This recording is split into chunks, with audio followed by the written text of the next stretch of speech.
Vale, pues tú atenta aquí, ¿vale? Sí. Gracias, Taylor. ¿Sí?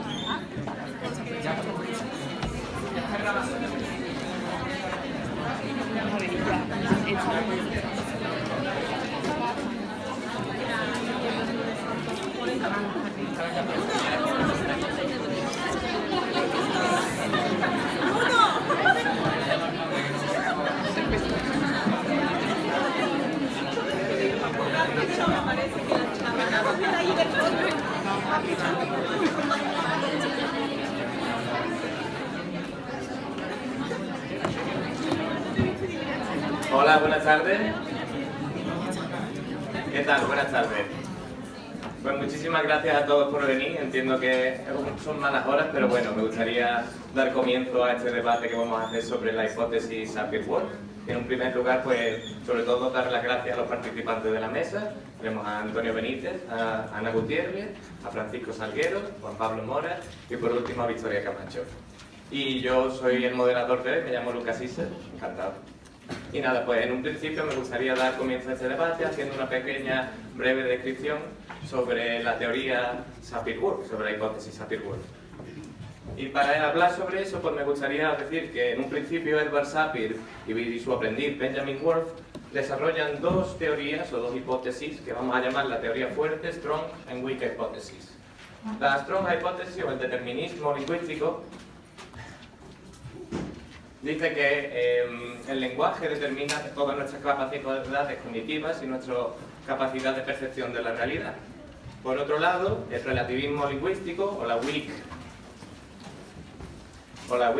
hypothesis dice que el lenguaje solo tiene una cierta influencia sobre nuestras capacidades lingüísticas y sobre nuestros procesos cognitivos.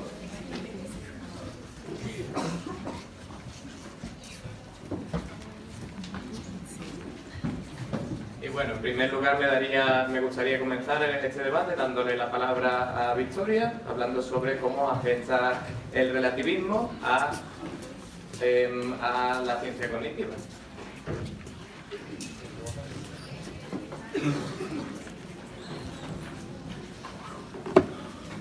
Bueno, hola a todos. ¿Se oye bien? ¿Me oís?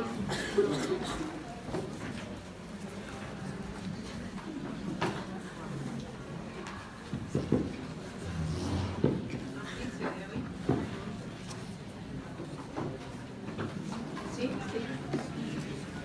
Bueno, recientemente esta pregunta ha sido tratada en distintas investigaciones sobre aspectos como la relación entre lenguaje y tiempo, lenguaje color, lenguaje espacio, los números, el orden constituyente. Y quizá de todos ellos el más famoso es el caso de Daniel Everett, que describió la lengua piraja, una lengua de Brasil, que según este autor, voy a poner aquí una... Según este autor, los hablantes de esta lengua no eran capaces de contar, de realizar operaciones matemáticas, debido a que su lengua no contaba con números, con palabras para los números. Aquí tenéis la palabra que utilizan para designar el 1, hoy, y para designar 2 utilizan hoy. Es una lengua tonal. Y para cantidades mayores de 2 utiliza bagi y aibai. Según la hipótesis Sapir-Whorf, si estos hablantes de la lengua piraja no tienen en su lengua las herramientas para contar, por tanto, no tienen capacidades cognitivas para contar. Para poder demostrar esto, Gordon, en 2004, publicó una serie de resultados de unos experimentos que realizó con 7 hablantes nativos de esta lengua, con actividades de este tipo, como veis aquí. La primera de ellas, por ejemplo, lo que proponía, esto es como una caja que está representando distintas unidades de distintos objetos, y los hablantes tenían que ir colocando paralelamente el mismo número de objetos para ver si eran capaces de reproducir, si había en la caja a la derecha el experimentador pues incluía 5 elementos y el hablante nativo de Piraja incluía 5 elementos, o 4, o 3, etc., ¿no? Y el resultado fue que, por ejemplo, en este caso, pues no teníamos grandes problemas para poder hacer las actividades con 3 o 4 unidades, perdón, 2 o 3 unidades, pero cuando llegaban al 4 y el 5 bajaba estrepitosamente hasta el 6, donde veis que los resultados eran bastante pobres. Sorprendentemente, cuando llegaban al número 7, volvían a obtener resultados bastante buenos y después volvía a bajar. El autor, Gordon, explica que este comportamiento se debe probablemente a que ellos dividían el número de unidades en 2 partes. En el momento que se daban cuenta que podían hacer, pues imaginaos, si eran 7 los objetos que tenían que colocar, pues decían, bueno, no, si considero que son 4 más 3, es más fácil para mí, lo hago así. ¿De acuerdo? O sea, que había una especie de estrategia que utilizaban para realizar este tipo de actividades. Bueno, como veis, hay varios tasks. Y la conclusión a la que llegan es eso, ¿no? Que parece ser que estos hablantes no tienen la capacidad de contar, ya sea utilizando su lengua o no. O sea que también con tareas no lingüísticas tenían el mismo problema. Consecuencia, no han desarrollado esa habilidad. ¿Qué opináis? No, pero pregunta, como un debate. Yo he querido sacar el tema de la lengua pirama, que es un caso de debate, que no todo el mundo está de acuerdo con lo que está ocurriendo. Yo tengo mi división, pero me gustaría saber la vuestra. El caso del Piraja efectivamente está siendo muy debatido actualmente, y ahí yo creo que se mezclan dos cosas. Efectivamente es una lengua en la que no hay numerales, pero eso ocurre en otras muchas lenguas. Es una lengua hablada por poco más de 300 personas que viven en las márgenes de un afluente del Marañón, que eso es un afluente del Amazonas, en plena selva amazónica. Son cazadores-recolectores. No han conocido el comercio hasta muy recientemente, con lo cual es cierto que no han tenido una necesidad, la necesidad de contabilizar, de contar, de numerar, y probablemente por eso no hay numerales en su lengua. Pero eso no significa que no tengan conciencia de los conjuntos de objetos con los que se enfrentan, porque de otro modo serían incapaces, por ejemplo, de producir herramientas como cruces, por ejemplo armas, como pueden ser arcos y flechas, otro tipo de elementos. Además, cuando pescan, cuando cazan, normalmente lo hacen teniendo en cuenta lo que van a consumir inmediatamente, puesto que no pueden conservar alimentos, no tienen absolutamente ninguna estrategia de conservación de alimentos allí en la selva amazónica, con lo cual no cazan ni pescan más de lo que necesitan. Para contabilizar lo que necesitan o para saber cuánto necesitan saber quién se va a sentar a la mesa, es decir, cuántos comensales va a haber. No saben un número, pero tienen el concepto de cantidad, eso no me cabe duda. Por lo tanto, que una representación mental no sea expresable lingüísticamente no significa que no exista tal representación mental. Esa es mi opinión al respecto.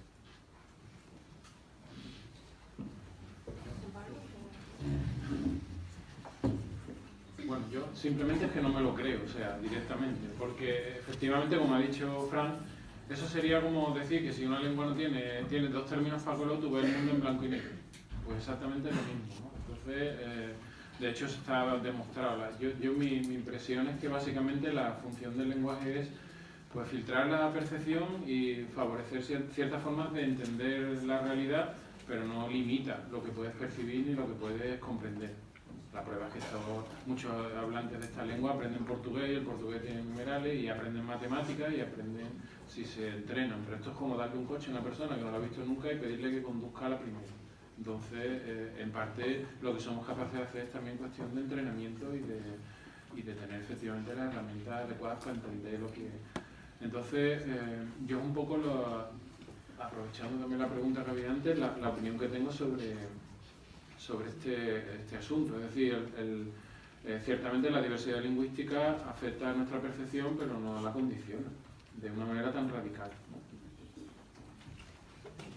Bueno, pues yo en la misma línea, o sea, bueno, parto de la tesis de Deuser. Si no conocéis su libro, El prisma del lenguaje, la verdad es que es muy interesante. Y es básicamente que lo que interesa no es saber, es más que nada, bueno, lo que nos interesa es saber lo que el lenguaje nos obliga a decir, no lo que nos permite. Porque lo que nos permite hoy no tiene por qué ser lo que nos permita mañana. El lenguaje está vivo y cambia. Entonces, que los Pirahã a lo mejor tienen un modo de vida que no necesitan numerales y más adelante si lo necesitan no los determina de esa manera. Yo creo que lo que sí que determina es en focalizar. O sea, lo que hace el lenguaje básicamente es ¿qué me obliga a mi idioma a distinguir o a poner sobre la mesa en el lenguaje?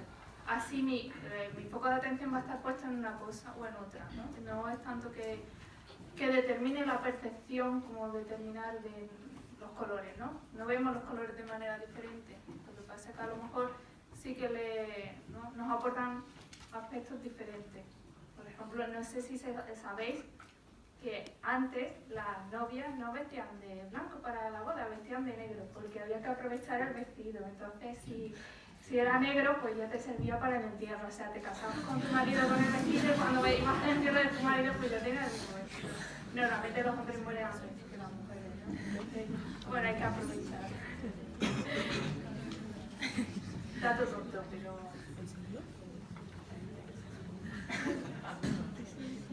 A ver, yo creo que en este debate llevamos más de 3.000 años con él, ¿no? Desde la época de los griegos, Platón, Aristóteles y demás, y no lo vamos a resolver aquí porque en realidad nadie sabe realmente cómo funciona el pensamiento, ni tenemos los suficientes datos para saber si pensamiento y lenguaje qué relación tienen exactamente. Tenemos diversas hipótesis. Refiriéndome a la cuestión concreta de Everett y la lengua de los Pirahã, Everett señala que él intentó durante muchos meses enseñar números a los Pirahã, usando inglés, usando otras lenguas, y no consiguió que razonaran con números, y los experimentos que hizo después Gordon y demás parecieron reflejar que los Pirahã pues, que no podían tener... O sea, no es que una madre Pirahã no supiera que tuviera determinados niños, los podría nombrar por sus nombres, pero no podía decirte cuántos eran, porque no tenía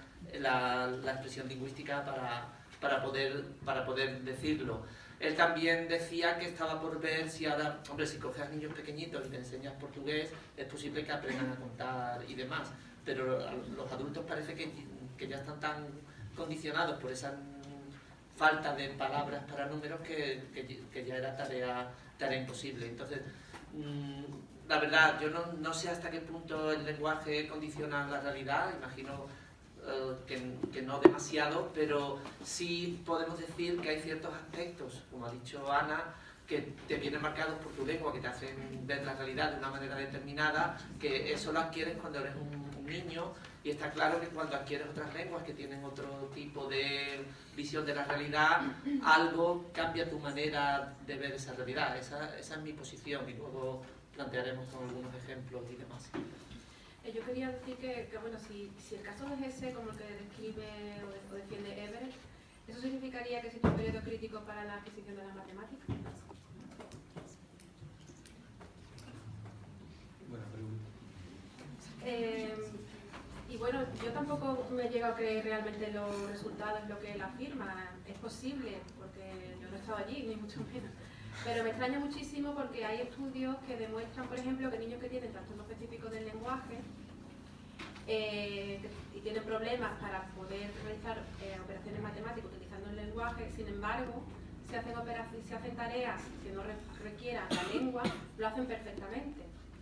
Con lo cual es un poco sospechoso que niños con problemas en este aspecto sí puedan realizar las tareas y los hablantes de Pirahã no. Y bueno, y también otros estudios de la psicología comparada que demuestran que hay ciertos animales como primates no humanos que pueden llegar a contar, e incluso otras especies como pájaros, como las palomas. Entonces, claro, me resulta muy difícil creer que un grupo étnico no pueda hacer ese tipo de tareas, cuando hay otros animales que sí, quizá no gran complejidad, pero sí lo suficiente como para considerar que hay como una protomatemática ahí, ¿no? Una habilidad básica para poder manejar unidades y cantidades. Quizás se podría un poco uno cuestionar qué tipo de experimentos se han hecho y cómo se han hecho. Son 200 habitantes, creo que aproximadamente 200 hablantes, seleccionaron solamente a 7. Y tampoco sabemos si los experimentadores que fueron allí tenían todas las herramientas y podían comunicarse adecuadamente con ellos, ¿no? Para poder explicarles en qué consistía el experimento. Porque aunque Everett afirma que él estaba con ellos, no sé si estaba de todo el tiempo con ellos. O sea que también es posible que el problema cultural sea cómo presentarle las tareas que tenían que hacer, no sé. Prefiero pensar eso, que el fallo del experimento, a llegar a la conclusión de que no pueden hacer operaciones matemáticas básicas, ¿no?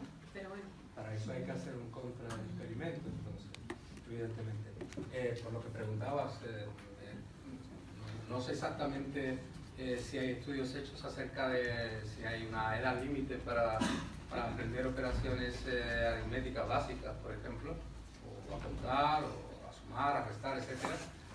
Pero sí sé que hay un acuerdo entre los neurólogos actualmente sobre el crecimiento neurológico de nuestro cerebro, que nos permite no solamente aprender, sino también abstraer y hacer abstracciones matemáticas durante toda la vida del individuo, del individuo hasta el momento en el que se considera que el individuo ya es viejo, es decir, unos 35 años o 40 años.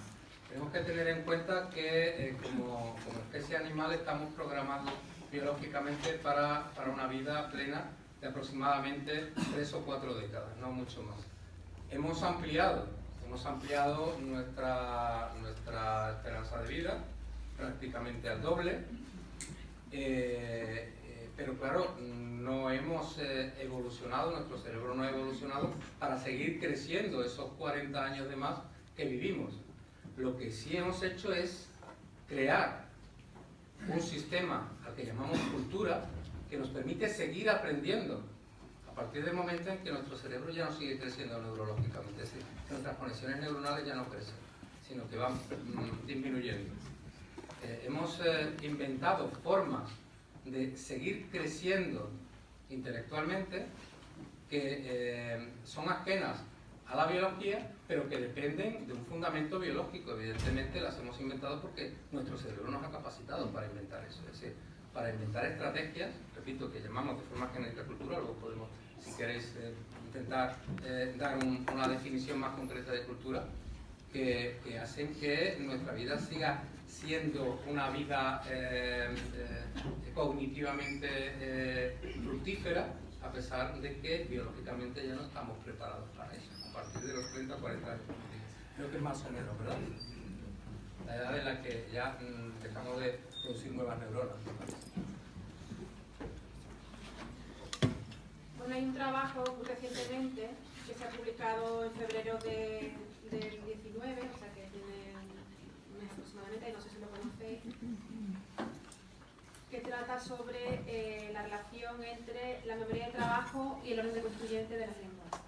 Se han hecho estudios comparativos en el que se intenta ver cómo realizan las tareas los hablantes de lenguas que tienen núcleo de constituyente final y núcleo de constituyente inicial. Podemos comparar la del núcleo final, serían lenguas como el japonés, y el del núcleo inicial sería, por ejemplo, el español. Y parece ser que los hablantes de lenguas con núcleo final, cuando le pasas bueno, son tareas muy sencillas de recordar ciertos estímulos en un orden determinado, se les pasa estas tareas, pues los hablantes de lenguas de núcleo final recuerdan mucho mejor los primeros estímulos que los últimos. Y al contrario, los de lengua de núcleo inicial recuerdan mejor los últimos. Esto parece ser que se debe a que, o está relacionado con el hecho de que cuando nosotros procesamos el lenguaje, las lenguas de núcleo final, se ocurre un fenómeno muy curioso, que seguramente vosotros los estudiantes de inglés estaréis experimentando cuando tenéis que construir un sintagma, ¿no? En el que tenéis el núcleo al final, el sustantivo al final y tenéis que poner delante todos los adjetivos. ¿Sí? Tenéis que, ¿no? Cómo colocarlo, ¿no? La lengua del núcleo final, primero tienes los modificadores, van saliendo, tú tienes que comprenderlo, tienes que ir recordando qué se ha dicho antes hasta que llegas al núcleo. Con lo cual la preferencia es para retenerlo primero. Entonces este estudio concluye que existe una predicción, podemos predecir cuáles son las preferencias estratégicas o cognitivas en hablantes de lengua del núcleo final y núcleo inicial. Se trata de un estudio que está inserto en este contexto del relativismo lingüístico, pero tiene una posición mucho más suave, más débil. O sea que lo que está defendiendo es que existe como el hablante tiene preferencias respecto a ciertas estrategias cognitivas frente a otras. Son preferencias. No estaría limitando su sistema cognitivo. Y yo particularmente estoy más de acuerdo con esta hipótesis, en que hay cierta influencia, pero no hasta el punto de que condicione o llegue a reestructurarse el sistema cognitivo núcleo.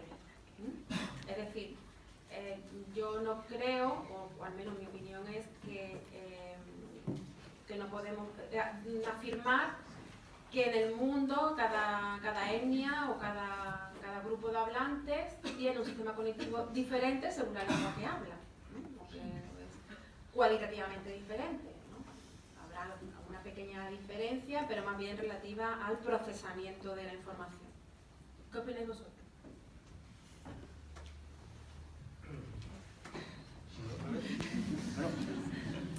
Bueno, voy a ir un poquito más allá entonces, porque es verdad, Vicky está dando unos datos muy interesantes, pero es difícil establecer la relación causa-efecto.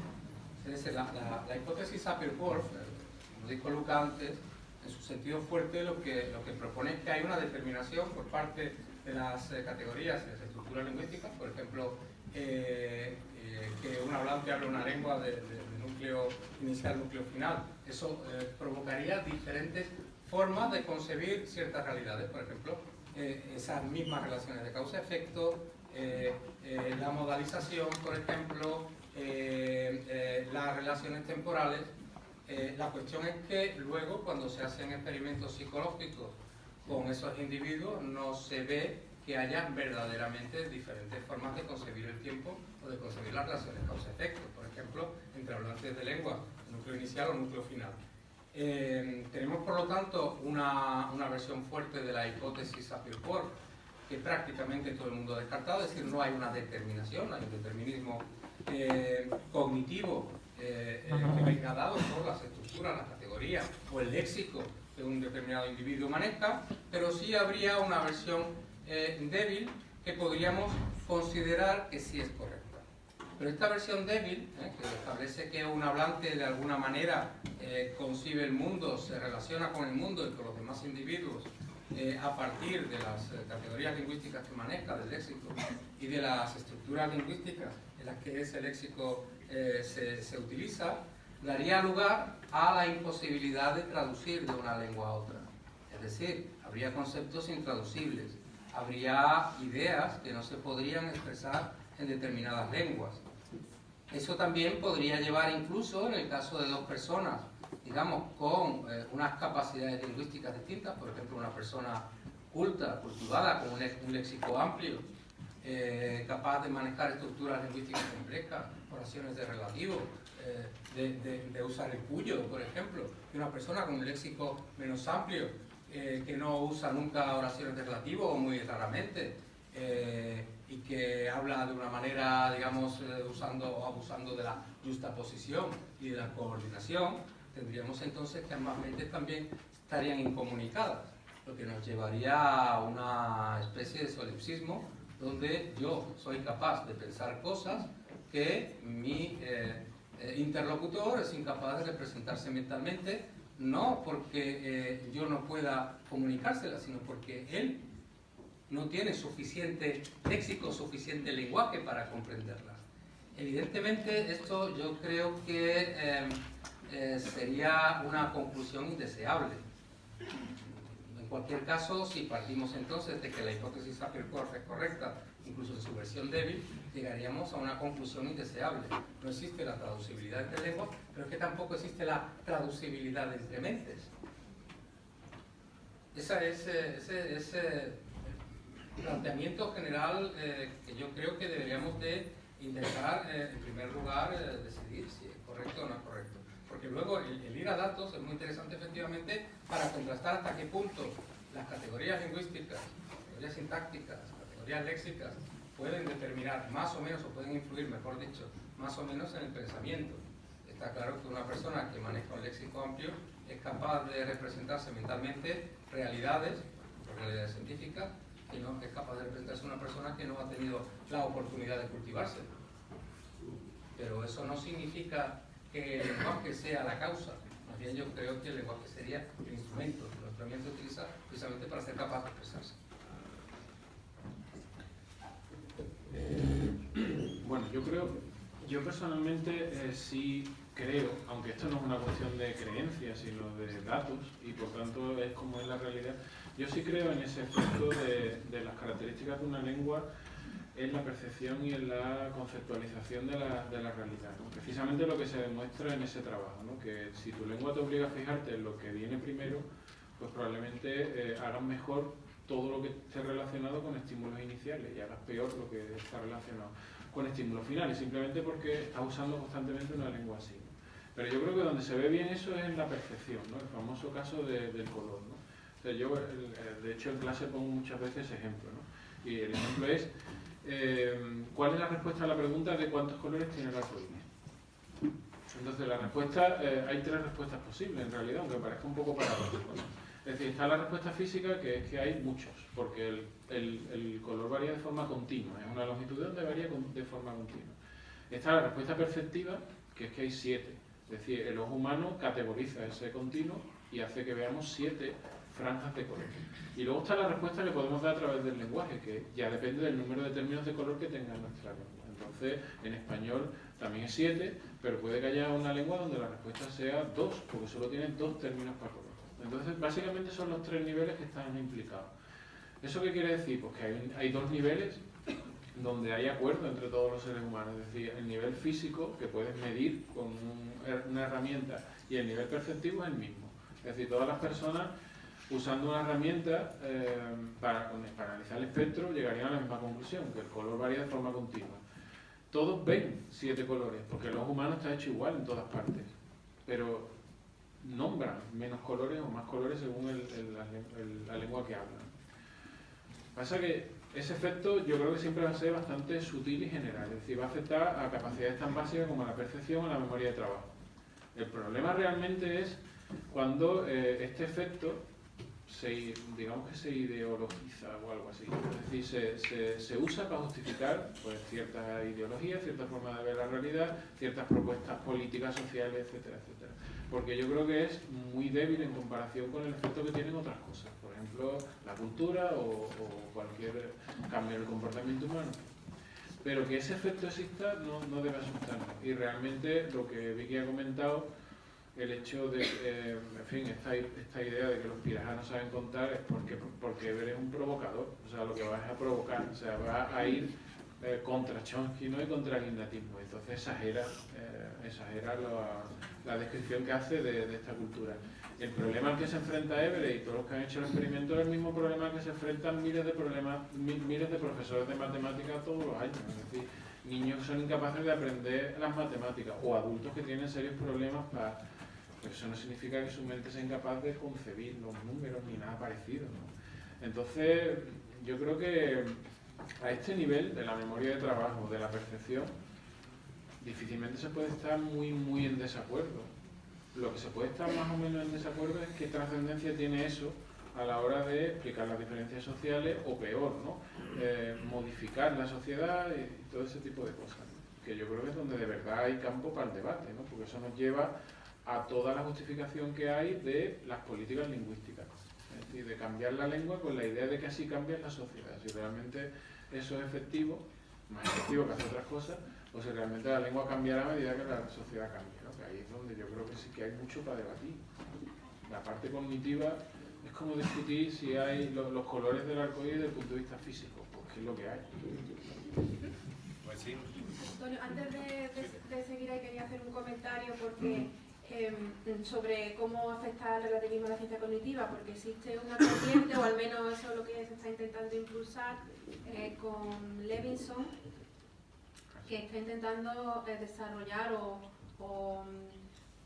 desarrollar experimentos de una ciencia cognitiva relativista. Y de hecho la cuestión es si esa nueva perspectiva de trabajo pues sería conceptualmente adecuada o metodológicamente adecuada. Pero Levinson es otro que está metiéndole el dedo a Chomsky, o sea, lo único que quiere es también provocar, porque en realidad decir, por ejemplo, que no hay universales lingüísticos es un despropósito, es decir, eso sería como decir que el cerebro al final, porque los universales ¿de dónde nacen? O de semejanzas culturales profundas, que viene a decir que todos los seres humanos nos comportamos en sociedad de formas parecidas, o de semejanzas a nivel cognitivo y cerebral. Y si no existen los universales, quiere decir que los cerebros de las personas son inconmensurables, que son diferentes, que están hechos de otra manera. No hay ningún tipo de indicio, por ejemplo, genético, que nos permita concluir que los cerebros de las personas son distintos. De hecho, la diversidad genética entre las poblaciones humanas es mucho menor que la que hay entre dos grupos de chimpancés de la misma selva. Entonces, es provocador, ¿no? O si quieres, por lo menos, reivindicar un poco la importancia de la diversidad y todo eso, ¿no? Porque tampoco creo, ni mucho menos, que el ignatismo radical de Chomsky sea correcto, ni mucho menos. Entonces, en fin, los extremos probablemente siempre están equivocados. Bueno, yo voy a soltar un dato de adquisición porque lo que más me interesa es la adquisición del lenguaje y es verdad que, bueno, según he leído, a los niños les cuesta mucho aprender palabras de los colores más que otro tipo de palabras. Yo creo que también es que es difícil, ¿no?, enseñarles, ¿no? Y son palabras que aprenden con más dificultad. Luego una cuestión que me interesa es la familiaridad de las pruebas, porque a veces, claro, nosotros estamos muy familiarizados a, por ejemplo, matemáticas, ¿no? Hemos dicho, pero también, por ejemplo, ejercicios de lógica. Luria hizo un planteamiento en Uzbekistán, que es una deducción que es, bueno, silogismo deductivo, que era, bueno, lo voy a leer, aquí a ver qué os parece. Los osos de los países muy fríos son blancos. Nueva Zembla es un país muy frío, Nueva Zembla no existe, no hace falta que exista. ¿Cómo son? Bueno, sí que existe, pero bueno, como si no existiese, quiere decir que no hace falta, que para el caso no existe, no hace falta que exista.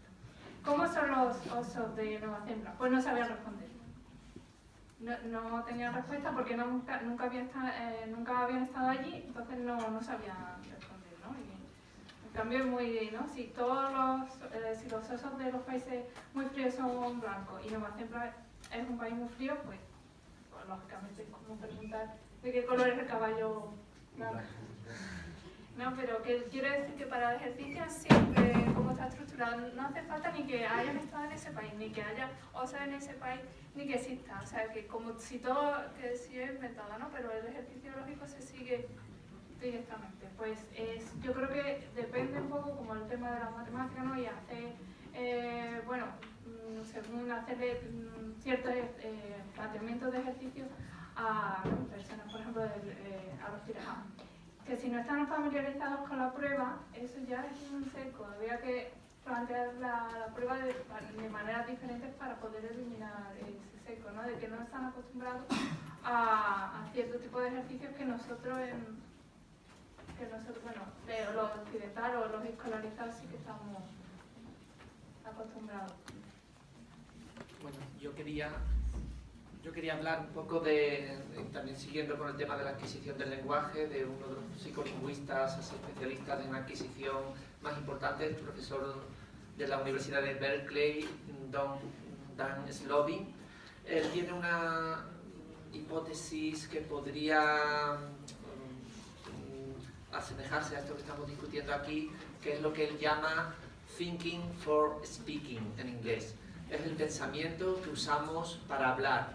y según su hipótesis, los estudios que ha hecho, sobre todo en niños y ya en adultos, comparando distintas lenguas y distintas estructuras que existen en estas lenguas, le han llevado a pensar que sí hay ciertos aspectos del pensamiento que usamos para hablar, que sí vienen condicionados en gran medida por el tipo de estructuras lingüísticas a las que nos vemos expuestos desde la niñez, ¿no? Y que sí nos llevarían a cierto tipo de cuestiones donde sí habría intraducibilidad. Ahora voy a poner algún ejemplo, mis colegas ya conocen, pero Slovin, para un poco llevarlo a algo que pueda ser más familiar a lo que el público aquí conoce, dos lenguas que dominamos bien, o deberíamos dominar bien, el español y el inglés, ¿vale? Desde el punto de vista tipológico, de una tipología establecida por Talmy, un lingüista cognitivista, ya desde los años 80 y desarrollada bastante, y se han hecho bastantes experimentos, estudios y demás, el inglés y el español pertenecen a dos tipos de lenguas muy diferentes según cómo hablan con respecto al movimiento dirigido hacia un lugar determinado. Voy a intentar resumirlo lo máximo posible. En una lengua, en todas las lenguas indoeuropeas, menos en las romances, a la hora de hablar del movimiento dirigido hacia un lugar, lo que es el elemento cognitivamente o perceptivamente más importante, que sería la trayectoria que se sigue, normalmente, tanto en latín, de donde vienen las lenguas romances, como en todas las demás lenguas indoeuropeas, el elemento principal, que sería la trayectoria, se verbaliza, se lexicaliza, esa información se incluye en lo que Talmy llamó un satélite del verbo, no el verbo. En el paso de las lenguas latinas hacia las lenguas romances, esas partículas que se habían añadido a las raíces de los verbos pasaron a desarrollar una serie de verbos direccionales, que son los que usamos hoy día en español. Si nosotros queremos hablar de un movimiento dirigido hacia un lugar, hablamos de subir, bajar, entrar, salir, meter, sacar, volver, etc. En las demás lenguas indoeuropeas y en otras muchas lenguas del mundo, lo que se hace al hablar de esa direccionalidad, de esa trayectoria, es incluir la información en lo que serían las preposiciones. Eso, los que sois de alemán y los que sois de inglés, lo podéis entender perfectamente, ¿no? ¿A qué lleva eso? Como la información más importante cognitivamente se expresa en distintos lugares, ¿vale? En inglés y en alemán, la información está en la preposición, y el verbo, que siempre es obligatorio, o puede tener un valor así sin demasiado significado, lo que en inglés sería verbos como take, get, come, go, etc. O muy frecuentemente en el verbo se incluye información que tiene que ver con la manera específica del movimiento. Eso desde pequeñitos, los hablantes nativos de inglés están aprendiendo todos esos verbos que tienen que ver con la manera específica de desplazarse de un lugar a otro, mientras que los hablantes de español, pues esos verbos no les prestamos tanta atención, ni siquiera tenemos tantos verbos en nuestro vocabulario activo, porque no es algo que usemos normalmente, porque normalmente tenemos verbos de dirección, de direccionalidad. Entonces, eso lleva a distintos tipos de estructuras que se crean en las oraciones de estas lenguas, que mientras que en español, si yo quiero dar una trayectoria compleja, tengo que dar varias oraciones. Por ejemplo, ella salió de la clase, caminó por el pasillo, bajó las escaleras y salió a la calle. Fijaos, todo ese lo he tenido que dividir en cuatro oraciones distintas. En una lengua como el inglés, uno diría normalmente, pues, she walked out of the classroom, along the corridor, downstairs, into the street. ¿Ok? Entonces, tenemos lo que en inglés es una sola oración, en español son 4. Cuando ese tipo de trayectorias lo combinamos con una trayectoria tipo volver, regresar, back, si alguien que se ha ido vuelve, yo puedo decir, pues, she walked back out of the classroom, along the corridor, downstairs, into the street. Una vez que yo introduzco ese back, a la hora de traducir al español ya no tengo la manera de dividirlo en 4, ya no puedo usar regresó, porque regresó incluiría toda la trayectoria. Slovin ha estado estudiando este tipo de diferencias que están entre inglés y español, pero hay como dos grandes tipos de lengua y hay muchas familias lingüísticas que se comportan como el español y las lenguas romances y otras que se comportan como las lenguas indoeuropeas, para hacernos ver, es lo que ha intentado demostrar, no muy satisfactoriamente en mi opinión, pero por lo menos que ese prestar atención desde que eres niño a esa manera del movimiento y que en tu léxico existan muchas más maneras de movimiento distintas, te hace tener una riqueza conceptual de ese tipo de idea que un hablante que se está fijando fundamentalmente en las trayectorias, porque en su lengua los verbos incluyen trayectoria, no tendría esa riqueza.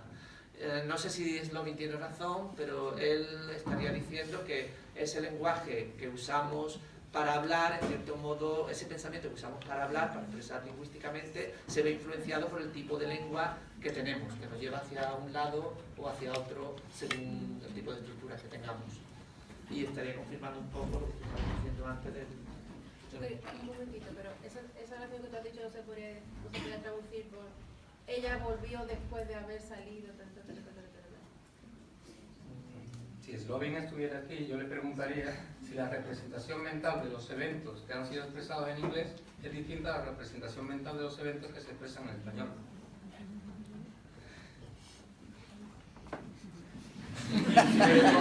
Que es distinta, entonces diría, pues sí, efectivamente, la lengua inglesa provoca representaciones mentales selectivas de los hablantes de inglés distintas de las representaciones mentales selectivas de los hablantes de español, pero me temo que no va a poder decir que sean distintas.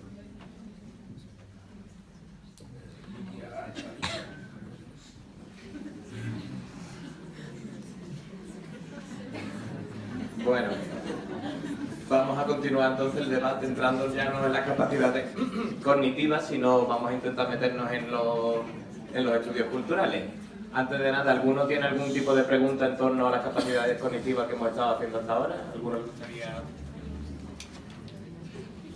¿Alguien se anima a hacer alguna pregunta, dar algún dato?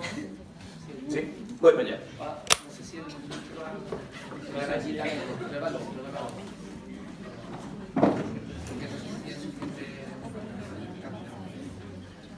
Buenas.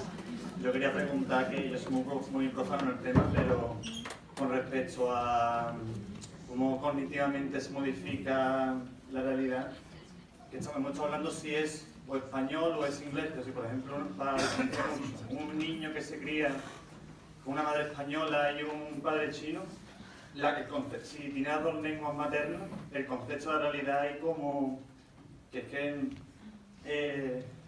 viene siendo lo mismo, no va a pensar una forma como del núcleo final o el núcleo inicial, va a pensar de dos formas distintas a la vez. Esa pregunta. Claro, ese es el tema del bilingüismo, que ocurre con las mentes bilingües, son esquizofrénicos. Sí. Algunos lo somos. ¿O qué ocurre? Que si hacen una especie de punto intermedio entre las dos lenguas, ¿no? Hay estudios sobre eso, pero yo realmente no tengo datos para daros, pero evidentemente es un argumento en contra del relativismo lingüístico, ¿no?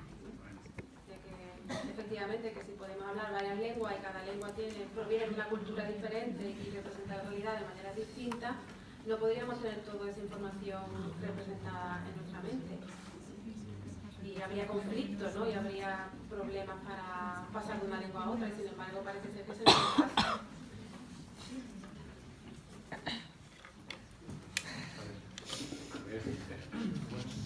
En ese caso, probablemente lo que pasaría es que si usas dos lenguas con diferente orden de constituyentes, pues hace igual de bien el procesamiento de estímulo inicial y final. No hay ninguna diferencia, es decir, estás más entrenado para procesar estímulos simplemente.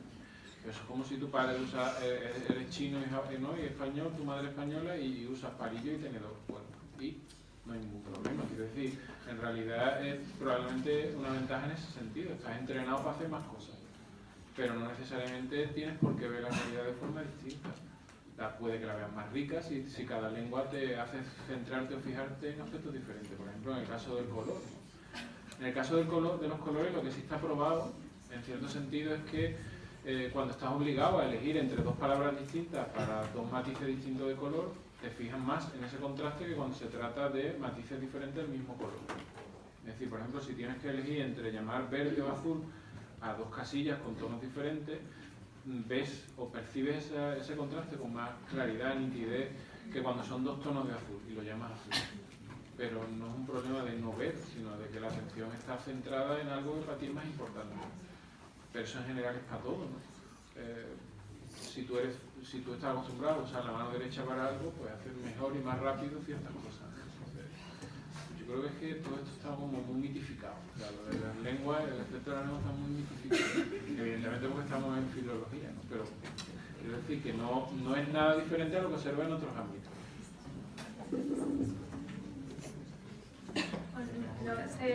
No, sí, pero quería hacer una pregunta, no, en realidad no es un comentario.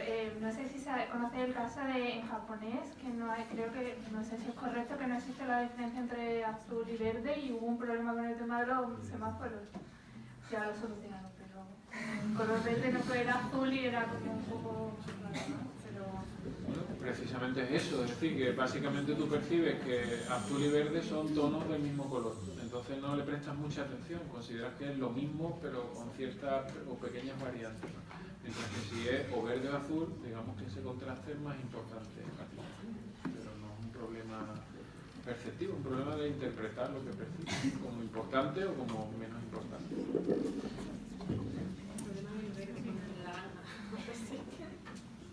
Verde y amarillo, algunas lenguas no tienen colores, no tienen palabras distintas para verde y amarillo. Pero la base de toda esa jerarquía de color es muy perceptiva, quiero decir que al final distinguen de colores fríos, colores cálidos y arranca por ahí.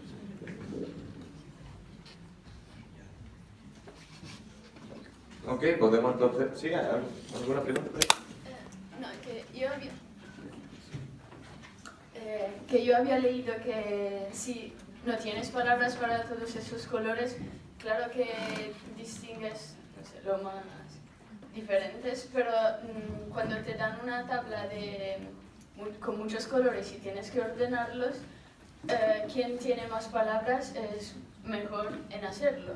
Entonces yo creo que sí cambia la percepción que tenemos de los colores según las palabras que tenemos para...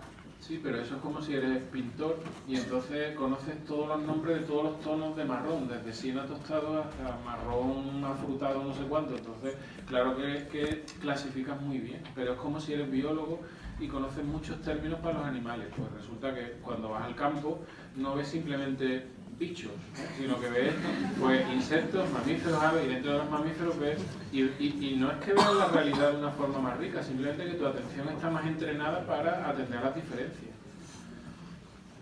Pero ¿y eso no es significativo? Sí, lo es. Así como, bueno, Sí. sí, pero... Ah, no, lo es. A mí me parece que lo es. No. No, sí, a mí me parece eso. Tienes más palabras, Sí. tu lenguaje tiene más palabras. Pero que no es... Percibes más.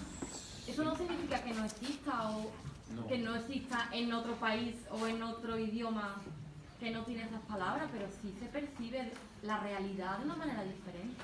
Pero que no es diferente a cuando aprendes más palabras en tu propia lengua, es decir, que es igual de importante o de poco importante. Es como aprender pues, muchos nombres de animales. ¿Qué ventaja tiene eso? ¿Tiene alguna ventaja o no la tiene? Porque a fin de cuentas las diferencias entre las lenguas pues, son equivalentes en ese sentido a las diferencias entre los vocabularios que pueda tener cada persona. Entonces, si tú has aprendido muchos nombres para animales, pregúntatelo, ¿no? ¿Ves la realidad de forma diferente? Claro. Bueno, pues es un poco la respuesta en el caso de... Pero la ves, quiero decir, la ves no, la percibes, la interpretas, Bueno, pues entonces eso es trasladable al caso de las lenguas, ¿no? Pero el efecto que estamos hablando es mucho más, digamos, básico e importante también, ¿no? Lo del efecto sobre la memoria de trabajo y todo eso, sí, es un ejercicio que luego esa memoria potencial la puede usar para otras muchas cosas y en ese sentido es importante.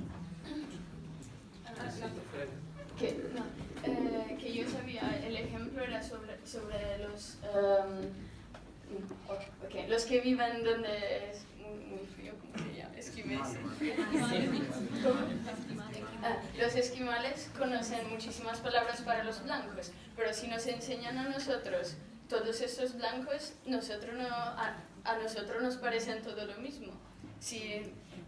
Mientras ellos, también si se los enseñas sin poderlos comparar, ellos saben que eso es un blanco pana. Pero ¿tú crees que a ti te ponen todos esos tonos de blanco y tú solo ves blanco del mismo color? No. ¿Tú ves los diferentes tonos? Eso es lo que yo había leído, que si a ti te dan, sin poderlo poner juntos, cerca, a ti te parecen todos blancos. Mientras ellos también, si le das los papeles distantes, saben que son blancos diferentes. Y eso tiene que ver también con la edad del desarrollo de la psique, porque si lo aprendes cuando eres niño, sí, pero si me enseñan a mí esas palabras ahora, que yo ya he desarrollado mi lenguaje, yo sigo no pudiendo diferenciar. Bueno, eso es lo que había leído, pero no sé. Okay. Perdona, mira, te pones aquí en la pantalla grande un artículo de Pulum donde precisamente habla de este caso, porque es uno de los ejemplos de fake news de la lingüística. Que realmente no se hizo un estudio de esa manera en las conclusiones fueron esas, sino que se fue diciendo que pero no era realmente cierto. Eso se ha reinterpretado posteriormente. Pero bueno, perdón, entonces. No, yo iba a decir, tiene relación con lo que ya comentas sobre los colores y también lo que comentaba Balme sobre nombres de animales. Por ejemplo, si uno está dando un paseo por el campo y, digamos, conoce muchos nombres de árboles, pues uno igual, si está interesado efectivamente por la botánica, va a disfrutar más que si simplemente está dando un paseo por el campo y está viendo árboles, muchos árboles. Pero distingue un castaño de un olmo, de un pino o de un abeto. Pero eso no significa que no esté percibiendo las diferencias que hay entre un castaño, un olmo, un pino y un abeto. Evidentemente percibimos las diferencias. Nombrarlas o no nombrarlas es una cosa que permite cualquier lengua. Porque aunque tú no tengas una palabra para olmo o para pino, tú tienes una palabra genérica para árbol y puedes simplemente añadir un modificador, ¿no? Árbol alto con copa grande y hojas puntiagudas, por ejemplo, en vez de pino. Bueno, pues ya lo tienes. O árbol con forma triangular en vez de abeto, pues ya lo tienes. Quiero decir con esto que muchas veces confundimos el hecho de que en una lengua haya una palabra concreta para definir una realidad, un concepto, ya sea concreto o abstracto, con el hecho de tener la representación mental correspondiente para ese concepto, mientras que en una lengua donde no exista la palabra correspondiente, no se tendría la representación mental. Y no es verdad, porque la estructura sintagmática me permite construir una denominación, aunque no sea una palabra, puede ser todo sintagma, que es perfectamente conceptualizable de la misma manera que en la lengua donde sí hay una palabra concreta para ese concepto. Y eso tiene que ver con las determinadas, con la diversidad de términos para color que puede haber en una determinada lengua, por ejemplo, para el color blanco. Claro que percibimos las diferencias. Otra cosa es que tengamos una palabra concreta para cada uno de esos colores, pero podemos perfectamente modificarlo. Por ejemplo, puede ser blanco roto, blanco sucio, blanco nieve. Y eso es lo que hacemos normalmente en la lengua. Bueno, es como todavía más, un ejemplo más básico, es decir, es como probablemente solo conocemos el nombre de 2 o 3 personas que hay aquí, pero eso no significa que entendamos que todos son personas diferentes, aunque no sabemos sus nombres, y las llamemos gente o personas o lo que sea. Entonces, eso sería como decir que si no conozco los nombres de las personas que hay aquí, los nombres propios, lo único que veo es una sola persona, igual en todos los casos. ¿No es verdad? Pues para los colores lo mismo. Los bichos del campo igual, y los árboles. Por eso me recordáis quién critica. He recordado últimamente quien critica que se le llame manada al grupo de, bueno, lo que ha pasado, ¿no? De animales. Bueno, sí. Manada nos referimos a un grupo de violadores animales y no estamos personificando de manera que tenemos, bueno, hay como un ente, ¿no?, que va violando a muchachas, pero no tenemos en nuestra cabeza la representación de 5 o 6 o 3 personas con sus nombres y sus apellidos para poder identificarlo. De manera que el concepto manada en nuestra mente, bueno, se desdibuja un poco. Pero eso la culpa es del que usó por primera vez el término manada para esos 5, que tenía que haberlo denominado de uno en uno, pero manada tiene un sentido porque manada se usa para un grupo de animales, tuve una manada de cebras y realmente no tiene mucho sentido individualizar las cebras. Quiero decir que probablemente es una mala aplicación, un símil inadecuado, que yo entiendo lo que tú quieres decir, pero no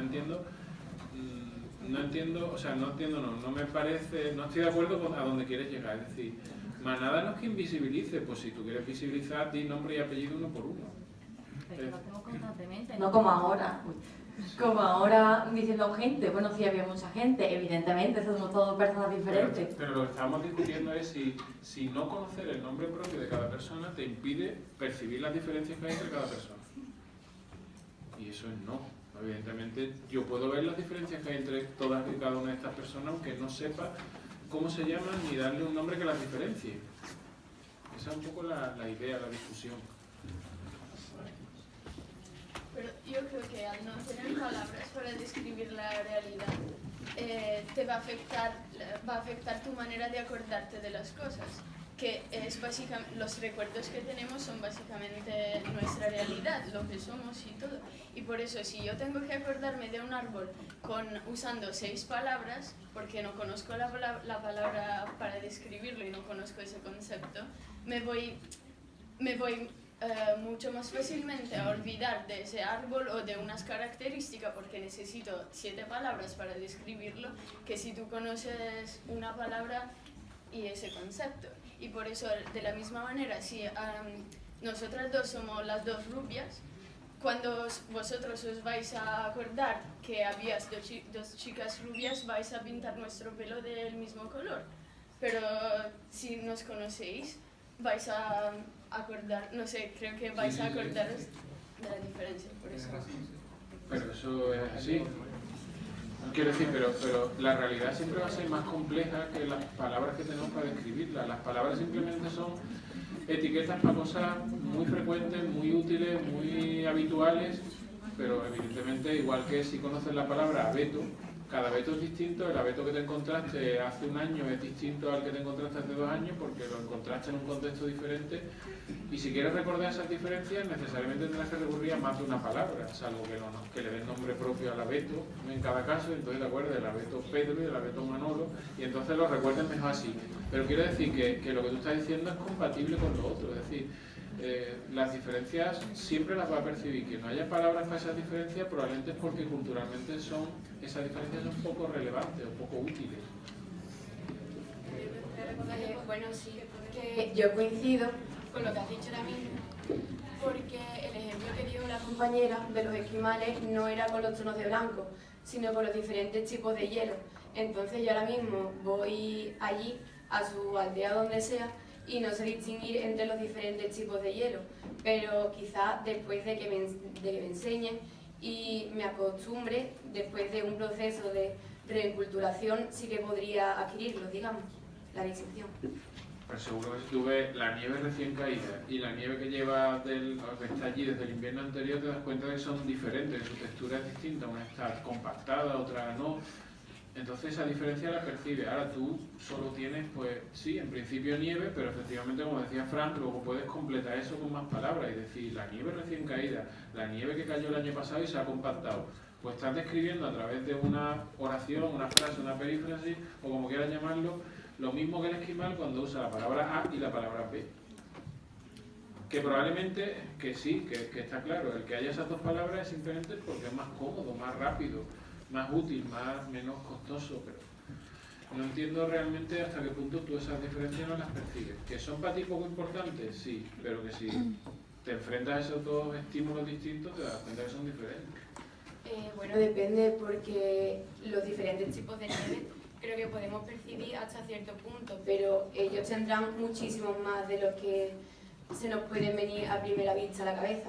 Si tú te pasas 6 meses en Groenlandia mirando la nieve, seguro que acabas percibiendo todos los matices que hay y diferencias, porque es una cuestión de familiarizarse, ¿no?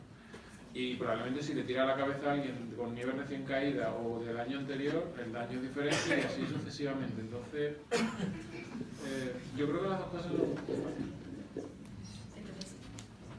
Pero quería aclarar un momentito que el bulo de las 40 palabras que tiene que estimar para la nieve no es cierto. De hecho, hay muchos estudios posteriores que demuestran que no, que tienen 4 raíces nominales, creo, para poder utilizar distintos tipos de nieve y ya está, ¿no? No son 40.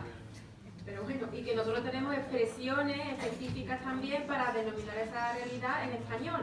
Cualquier persona que esté aquí, que esquíe habitualmente, seguramente tiene vocabulario parecido o equivalente, bueno, no equivalente, pero claro, las funciones son diferentes en el caso de los esquimales o en el caso de un esquiador, pero que realmente son muy similares. Yo he puesto el ejemplo porque así es como viene en mi manual de antropología. Sí, pero que yo lo digo porque es algo que se sabe ya desde hace mucho tiempo. Mira, este artículo que se publicó en los años 90 por Geoffrey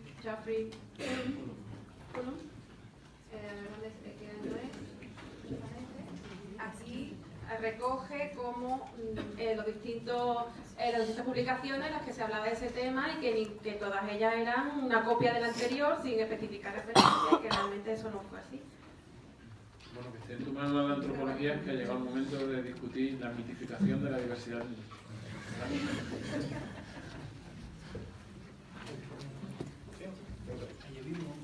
Caballero, ¿quería comentar algo? Y luego tu hermano. Sí. O San Marcos el otro.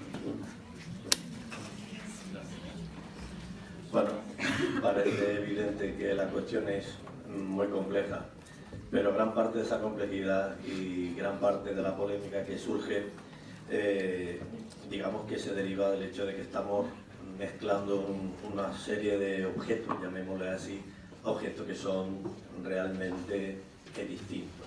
Por un lado, se ha hablado de la realidad en la que está en relación con la percepción. La realidad es algo distinto de lo que somos nosotros. Y en esa realidad vivimos nosotros y viven otros animales, otros seres vivos, plantas. Por tanto, hablar de lo que está afuera como si fuera igual que la persona que lo ve y que tiene la percepción de poder aprehenderlo de alguna forma, pues de hecho pues ayuda a que esto no se aclare, sino todo lo contrario, sino que se vaya, digamos que enfangando más. Por otra parte, también estamos confundiendo algo que sabemos perfectamente que no es lo mismo. Una cosa es la mente, y ahora no vamos a entrar en qué es la supuesta mente y la relación de la mente y cerebro y demás, pero en cualquier caso la mente no es la lengua y la lengua no es la mente.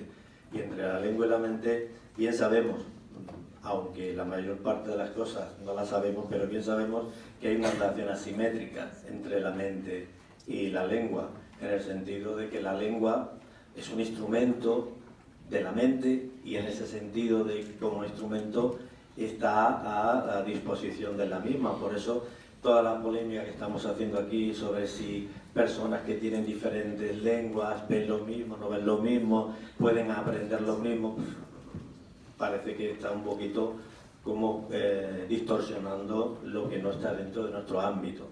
Yo quiero decir que la lengua es como decir que la llave abre la puerta. Es algo muy similar a decir que la lengua construye la realidad. La llave no abre la puerta. Se abre la puerta con la llave y teniendo en cuenta a veces que la llave sea la misma que la de la cerradura.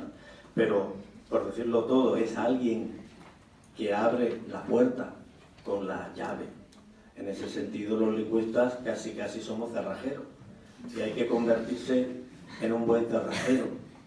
De hecho, yo creo que lo que conviene es saber cuál es nuestro papel en todo este debate tan complejo.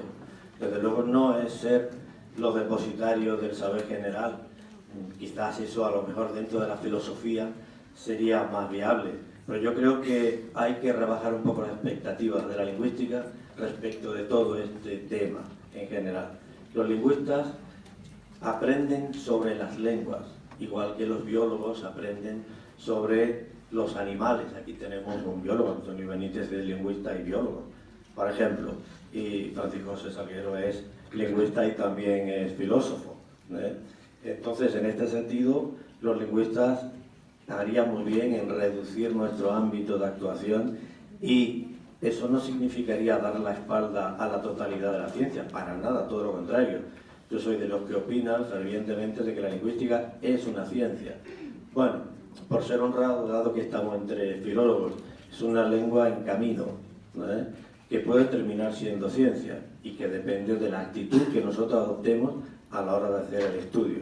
Por tanto, yo creo que nos complicamos la vida mucho hablando de cosas que están fuera de nuestro ámbito de trabajo.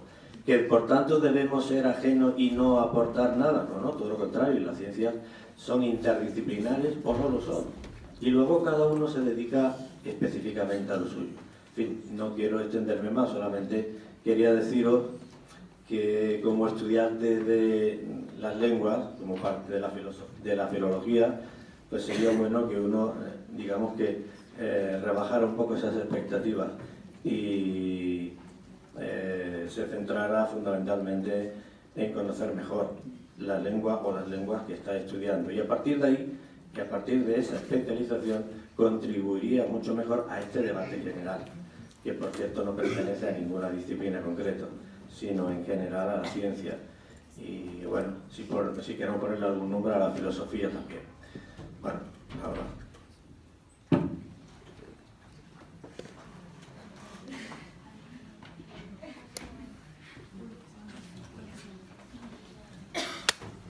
A ver,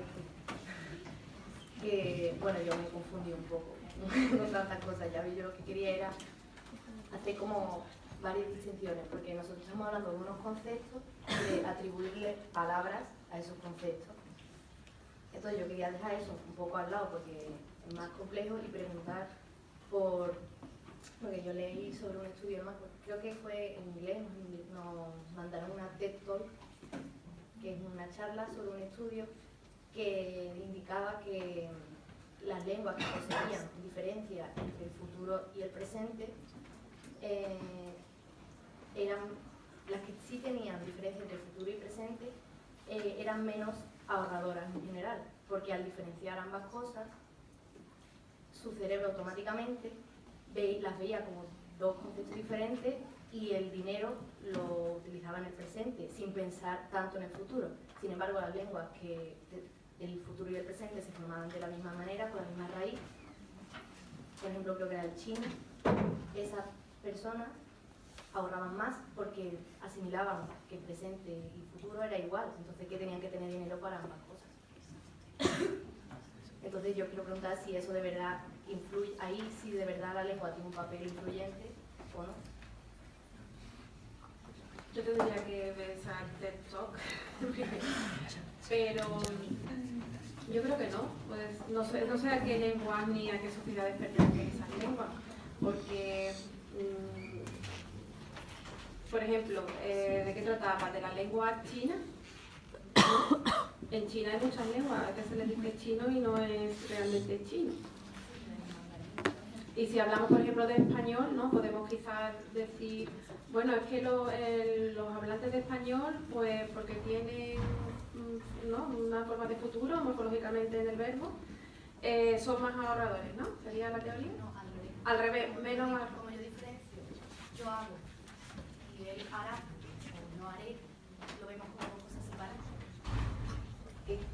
Como yo digo, yo hago en presente, yo tengo el dinero para hacerlo.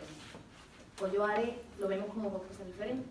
Sin embargo, si dices haré o hago mañana, el propio verbo te está diciendo hago, aunque esté en... Ah, ya entiendo. Que, claro, la diferencia es que el futuro esté marcado morfológicamente en el verbo, o sea, un morfema aislado de... Eso no tiene ninguna base científica. No sé, no tiene, vamos, en mi opinión, tampoco quiero ser muy radical. Pero realmente el futuro está ahí, el morfema del futuro está ahí en los dos casos.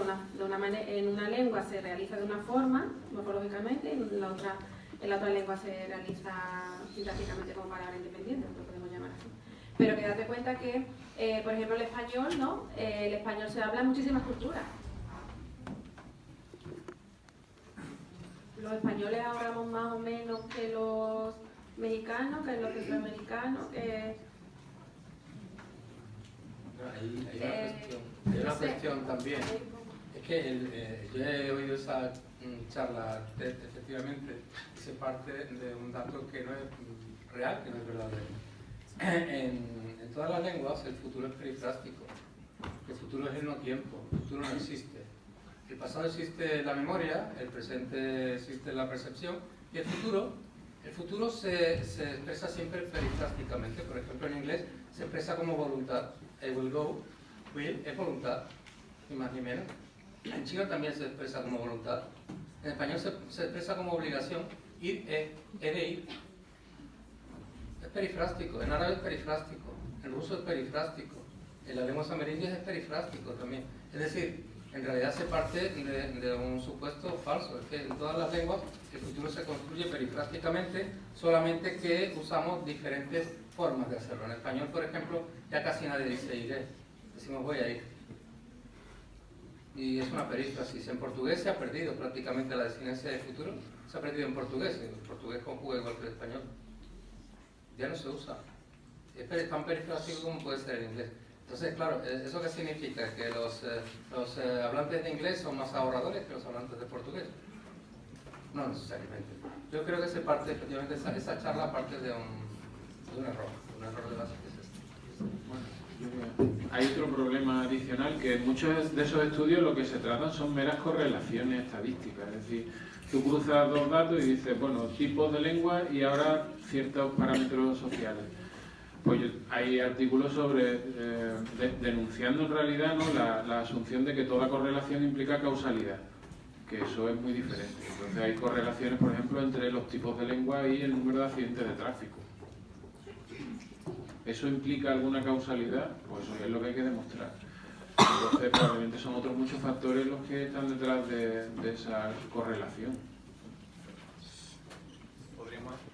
Podríamos entrar entonces en la siguiente pregunta, porque ya lo hemos estado comentando, que bueno, las capacidades cognitivas se ve que no tienen esa influencia por parte del relativismo, pero sí se podría decir que el relativismo afecta a los estudios culturales, algo que Antonio ha mencionado antes y que bueno, me gustaría que empezara Antonio el debate, si es posible.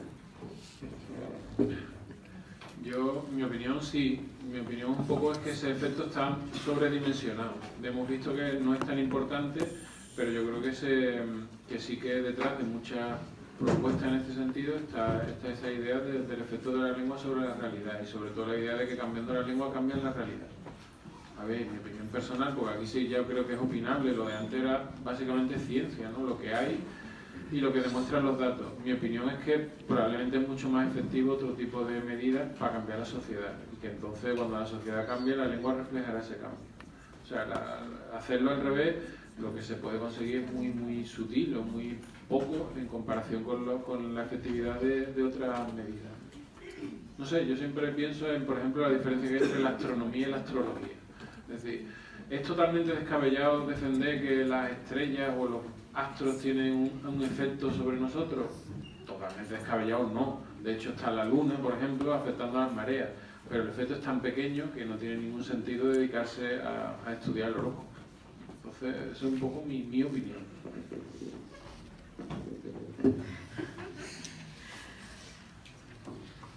Bueno, yo leo el horóscopo, la verdad. O sea, aunque sea por pasar el rato. O sea, que a veces, bueno, la vida no es todo. Que el ser humano, y yo vengo de filosofía, debería defender que somos seres racionales. Pero el peso de la irracionalidad es muy fuerte en nosotros. Y bueno, en cuanto a es que el tema del universalismo y el relativismo, yo creo que una de las problemáticas es con qué medidas, con qué instrumentos medimos, ¿no? lo que nos hace igual. Entonces yo por eso volví al tema de que lo comenté antes, ¿no? La familiaridad de las pruebas, ¿no? O por qué fallaron, por ejemplo, fallaban experimentos que hacía Piaget, porque quería medir la inteligencia de niños que no están escolarizados con niños que sí están escolarizados. Los escolarizados están acostumbrados a un tipo de prueba, los no escolarizados no. Entonces no puedes, o sea, evidentemente te van a salir resultados diferentes porque no partes de una igualdad. Y yo creo que eso, que la familiaridad de la prueba, la familiaridad es muy importante. Y Bueno, y nada, que el tema es muy interesante, pero yo la verdad es que bueno, no puedo aportar mucho más. Yo voy a ser crítico en este asunto del relativismo lingüístico y del relativismo cultural. Los que me conozcan ya sabéis que suelo ser muy crítico. El primer problema está en la definición de cultura. Tenemos muchas definiciones y muy distintas. La definición más general que yo he encontrado es que cultura es todo comportamiento aprendido por transmisión tradicional, lo que ya supone un lenguaje, por cierto, algún tipo de lenguaje, así como los productos de dicho comportamiento. ¿Por qué digo que supone un tipo de lenguaje? Porque si hay transmisión tradicional, si hay transmisión de una generación a otra generación, de alguna manera se tienen que transmitir esos comportamientos. Es decir, no descartamos todo lo que es innato. Esta definición no deja fuera a todas las especies animales. Algunas especies animales sí, pero hay comportamientos aprendidos entre los animales. Y desde luego no está claro si explica todos los comportamientos humanos solamente y exclusivamente desde una base biológica o medioambiental. Evidentemente, la base biológica, los fundamentos biológicos de nuestra constitución como individuos y el medio ambiente en el que tenemos que desarrollarnos, sobrevivir y relacionarnos con otros individuos y con los propios elementos del medio ambiente van a determinar el tipo de comportamiento. Ese tipo de comportamiento que está atestado generación tras generación es lo que se transmite culturalmente. La cuestión es, si yo cambio el lenguaje con el que transmito ese comportamiento, ¿realmente también estoy cambiando la cultura? ¿Estoy cambiando el comportamiento? En cualquier caso, está claro, creo que ya ha quedado claro que la realidad no la vamos a cambiar. Por tener una palabra para olmo que no sea elm tree y para pino que no sea pine tree, ¿no? Y todo con tree siempre, no va a cambiar la realidad de ese objeto, de ese ser vivo al que llamamos pino, al que llamamos olmo. Pero claro, si asumimos que efectivamente ese tipo de transmisión se basa en un determinado lenguaje, en unas determinadas características lingüísticas, y que al cambiar esas características lingüísticas vamos a cambiar el comportamiento, que es lo que se trata, por ejemplo, con las propuestas de lenguaje inclusivo que aparecen ahí recogidas en la pregunta, ¿verdad? En el subtítulo de la pregunta, o las propuestas de lenguaje políticamente incorrecto, o la creencia de que ser políticamente incorrecto te hace más honesto desde el punto de vista lingüístico, porque no estás mintiendo, que lo políticamente correcto es hipócrita frente a lo políticamente incorrecto que no es hipócrita. Ese tipo de creencias en realidad son creencias que están extendidas culturalmente, pero que no tienen una base lingüística. Si tuviesen una base lingüística, entonces tendríamos que preguntarnos con qué metalenguaje podemos definir el lenguaje que va a hacernos cambiar nuestro comportamiento cultural. Porque necesitaremos un metalenguaje que defina ese nuevo lenguaje, esa new speak, esa neolengua. Y también tendremos que preguntarnos quién propone el metalenguaje. Lo normal en el caso de las lenguas históricas, de las lenguas naturales, es que los cambios lingüísticos se produzcan de abajo arriba, es decir, los usos lingüísticos propician el cambio lingüístico. Pero en cuestiones como el lenguaje inclusivo, el lenguaje políticamente correcto, queremos que los cambios vengan de arriba a abajo. Es decir, que haya un responsable que nos diga cómo se debe hablar para cambiar nuestras costumbres y por lo tanto para cambiar la cultura. Por ejemplo, para cambiar de una cultura machista a una cultura no machista, por ejemplo. Pero ¿estamos dispuestos a dejar en manos del poder político, que se supone que es el que está arriba, ¿verdad? En ese de arriba abajo. ¿Estamos dispuestos a dejar en manos del poder político la creación de ese metalenguaje que defina los nuevos usos lingüísticos? Eso significa que creemos realmente en que la manipulación del lenguaje dará lugar a una manipulación de mente, que dará lugar a una sociedad o a una cultura mejores en principio, ¿verdad? Pero que sea mejor o peor no lo vamos a saber hasta que tengamos el resultado. En cualquier caso es manipulación. ¿Queremos ser manipulados del poder? ¿A quién le interesa esa manipulación? ¿Le interesa a los ciudadanos o interesa a quienes están desarrollando el metalenguaje? ¿Y por qué? Esa es la cuestión. A ver, yo tengo que confesar que desde que dijeron que una vez que pasas la tercera década o la cuarta década ya dejas de pensar, pues eso me ha condicionado y me ha hecho dejar de pensar, ¿no? Porque yo tengo ya más de 50 años. Vale, pero aparte del chiste, yo sí creo que, a ver, si uno mira todos los sistemas políticos que han sido así totalitarios, ¿no? Como el nazismo, los nazis, los comunistas, los fascistas, una de las cosas que primero se han puesto a manipular ha sido el lenguaje. Si uno mira la ciencia ficción como George Orwell, la neolengua y demás, es decir, que la gente que tiene poder sí se da cuenta que el lenguaje es un arma muy poderosa que nos ayuda a transformar la realidad, con lo cual a todos nos pueden manipular y nos están manipulando constantemente a través de la propaganda, a través de la política, a través de... O sea que el lenguaje sí es una herramienta extremadamente poderosa. Y en la cultura no solo está el lenguaje, lo verbal, pero está todos los códigos no verbales que tenemos, que vamos asumiendo desde pequeñitos y que nos van haciendo una visión de la realidad determinada. Entonces, yo sí creo que es posible, a través de la intervención en el lenguaje, hacer cambiar la percepción que tiene la gente de la realidad. Y por eso no veo mal movimientos como la programación neurolingüística o la psicología positiva, o el lenguaje políticamente correcto, o el lenguaje inclusivo, siempre que los objetivos que se persigan sean pues cambiar una realidad que vemos desigual, injusta y mal establecida hasta ahora. Entonces, y no, a ver, estoy de acuerdo que primero, a ver, que es más importante que cambie la realidad y que el lenguaje acompañara a la realidad, pero que no cuesta nada también cambiar algo del lenguaje y que ese cambio en el lenguaje también contribuirá a hacer la sociedad más justa y más igualitaria. Y todos esos poderes de los que tú estás hablando son conocedores de que se puede hacer y constantemente lo están haciendo con nosotros. Nos manipulan, está claro, pues vamos a empezar a manipular de una manera que sea más igualitaria y más justa para la sociedad, para que consigamos la igualdad.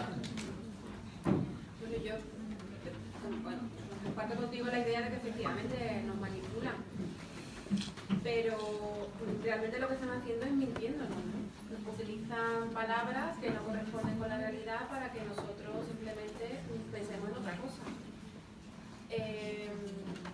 En cuanto al lenguaje inclusivo, me gustaría preguntarte, ¿hasta qué punto crees tú que sería útil el cambio de la lengua? ¿En qué nivel lingüístico crees que se podría aplicar ese cambio para que sea efectivo en la realidad? Porque yo creo que depende, depende. A ver si coincidimos. A ver, la lengua es obvio que está cambiando, y está cambiando reflejando los cambios sociales que ha habido en nuestra... Esto que estás teniendo aquí arriba, por ejemplo. En Argentina hay todo un movimiento, y no viene de arriba abajo, sino que viene de abajo arriba, ha sido una serie de jóvenes que han decidido que se han puesto a hablar con la E, ¿vale?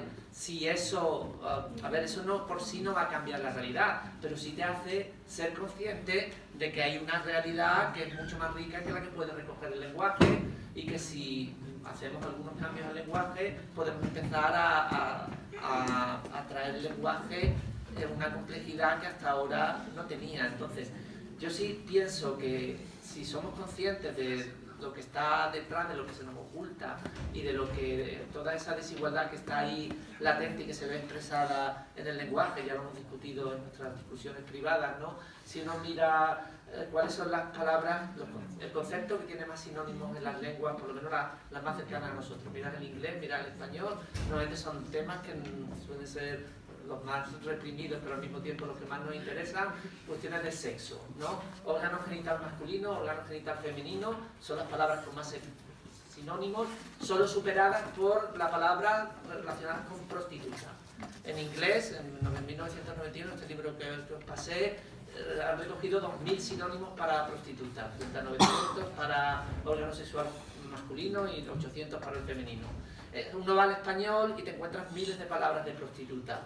Todas esas palabras, es decir, toda palabra que ha sido empleada para denominar lo femenino, en algún momento de la historia se degrada, se convierte en peyorativa y pasa a determinar esta realidad.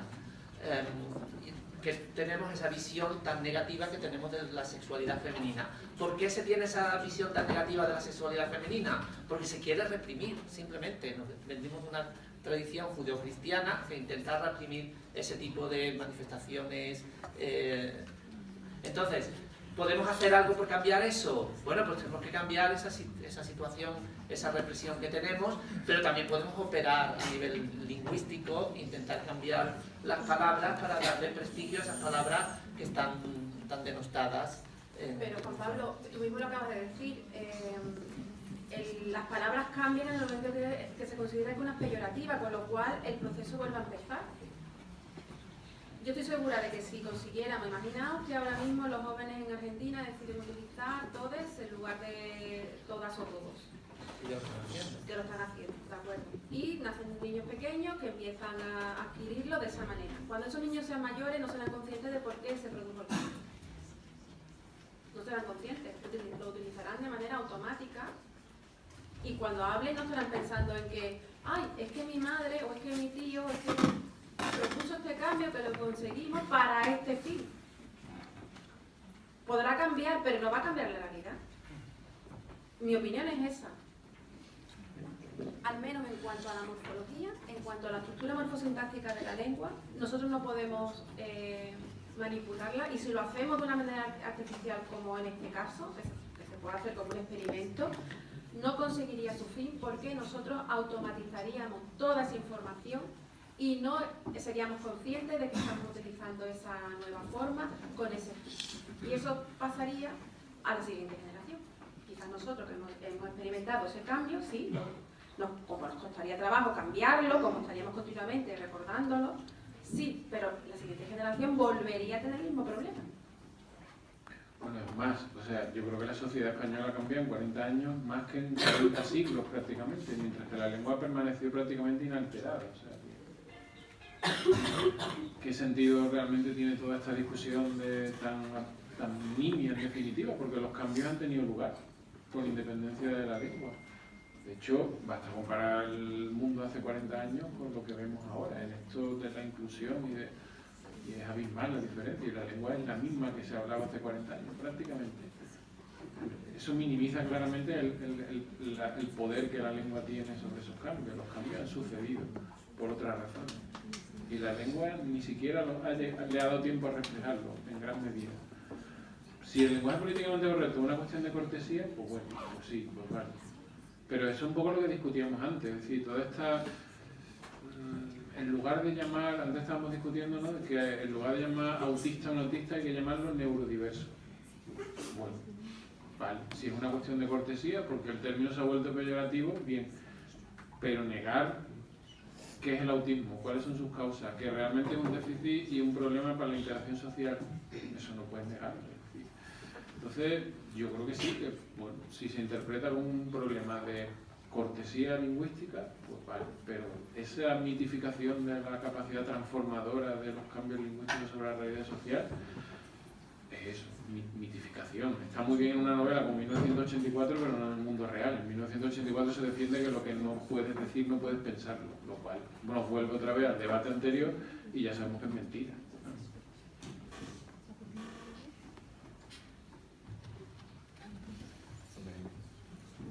Son las 2:30. Vale. Si a alguno le gustaría realizar algún otro tipo de preguntas, veremos que por aquí ya tenemos una... No, sobre eso, que yo no creo que haga falta saber por qué decimos todas en vez de todas. Yo creo que tiene que ver con la imagen que creamos en nuestro cerebro cuando hablamos o cuando pensamos, porque pensamos con el lenguaje. Entonces, yo había leído un estudio de Bergsinoto, se llama, que hizo un estudio con el español de México. Y él enseñaba imágenes y frases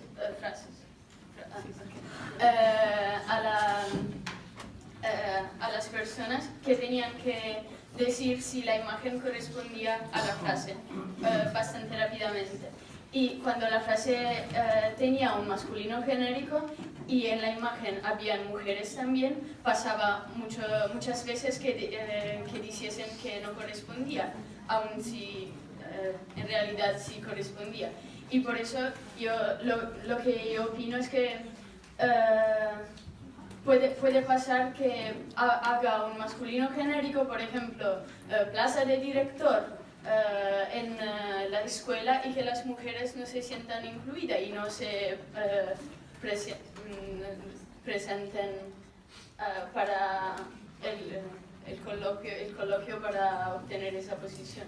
Y por eso creo que sí es necesario cambiar la ley. En algunos casos sí creo que es necesario hacerlo. Por ejemplo, cuando el título universitario antes te ponía licenciado, aunque fueras mujer, pues no cuesta nada cambiar eso, ¿no? Es algo individual.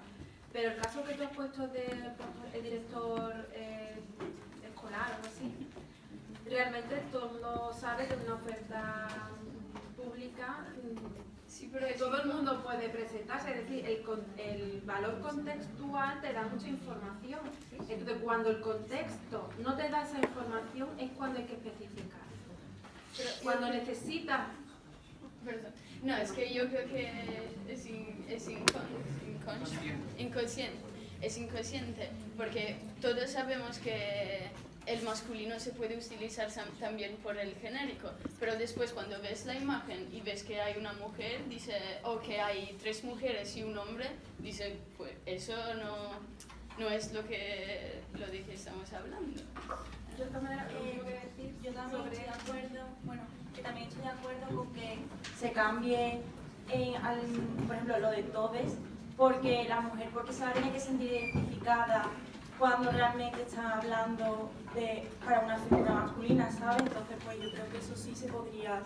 Pero es que eso no es realmente así. Lo que está ocurriendo es, y yo creo que pienso, en mi opinión, que las nuevas generaciones, como tienen presente este debate, estáis cambiando vuestra forma de ver esa distinción. Porque, por ejemplo, yo no tengo ese problema, nunca lo he tenido, pero porque quizás en mi generación eso no se planteaba. Yo nunca he pensado que cuando utilizaban el masculino refiriéndose a mí, yo no estaba incluida. En mi clase nunca se me ha ocurrido. Cuando la primera vez que yo me planteé este debate, dije, pues mira, hay esta confusión, pero yo nunca me he sentido aludida. ¿Qué ocurre? Que vosotros posiblemente sí tenéis esa duda, y si eso es así, la lengua cambiará. Pero la lengua cambiará porque siempre cambia, cuando los hablantes sienten que el sistema no está claro, es cuando se produce el cambio lingüístico. La lengua es una herramienta de comunicación. Entonces, pero es una herramienta de comunicación que se contextualiza, pues si descontextualizamos entonces cuando se producen las malas interpretaciones, y una lengua es una herramienta de comunicación que sirve para atribuir intenciones comunicativas al otro. Entonces depende de las intenciones comunicativas que tú atribuyas. Si yo ahora hablo de los alumnos presentes y tú consideras que estoy descartándote, entonces me estás atribuyendo una intención comunicativa. Pero si eso está correctamente contextualizado, probablemente tú misma te des cuenta de que no era mi intención descartarte, ni mucho menos. No sé, yo lo que me refiero es que se naturaliza eso, ¿sabes? No que realmente tú tengas esa intención de cómo, ¿sabes? Porque no estemos incluidas, sino de que se naturalizan esas cosas. Sí, pero lo que pasa es que este es un cambio lingüístico que afecta a la morfología y por lo tanto también a la sintaxis, y los mecanismos del cambio lingüístico nunca son voluntaristas, es decir, el cambio lingüístico no viene porque alguien proponga algo y los demás lo aceptemos, viene porque se use. Si se usa continuamente llegará un momento en que efectivamente el uso se sancionará, pero si no se usa, ¿me explico? Bueno, yo solo quería decir que, no sé, o sea, creía que se iba a tocar, pero al final no, por ejemplo, la lengua de signos, ¿no? Que es una lengua hecha para personas para un colectivo de sordos que no tienen una percepción de la realidad a través de un sentido.